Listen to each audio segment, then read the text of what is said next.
الحمدللہ رب العالمین والصلاة والسلام علی سید المرسلین اما بعد۔ ایک بھائی سوال کرتے ہیں کہ اذان خاموشی سے سننے اور اس کا جواب دینے سے متعلق اور اذان نہ سننے والے کے لیے جو وعید والی احادیث ہیں ان کی کیا حیثیت ہے۔ تو گزارش یہ ہے کہ مؤذن جب اذان دے تو اس کی اذان توجہ سے سننی چاہیے، اور جیسے کلمات مؤذن کہے ویسے کلمات کہنے چاہیے۔ لیکن جب مؤذن کہے حی علی الصلاۃ، نماز کی طرف آؤ، حی علی الفلاح، کامیابی کی طرف آؤ، تو تب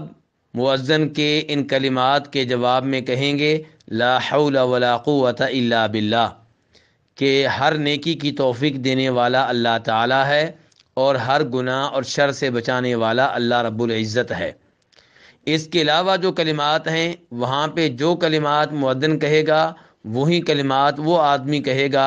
جو اذان سن رہا ہے۔ اس پہ کیا اجر و ثواب ملے گا،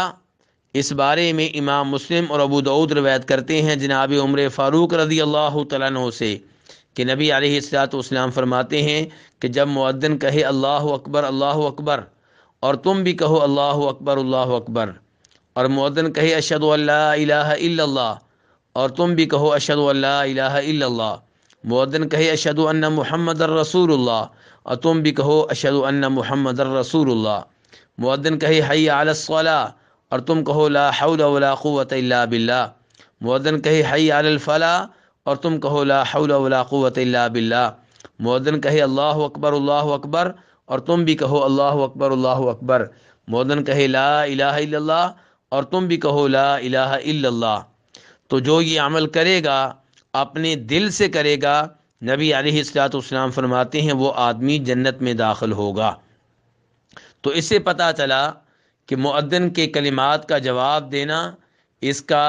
بڑا عظیم مقام و مرتبہ ہے، اور اس میں سستی کرنے سے گریز کرنا چاہیے۔ لیکن یہ کہنا کہ جو مؤذن کی اذان سن کر کلمات کا جواب نہیں دے گا اس کے لیے کوئی وعید آئی ہے، تو ایسی کوئی حدیث جو صحیح سند سے ثابت ہو میرے علم میں نہیں ہے، واللہ تعالی اعلم۔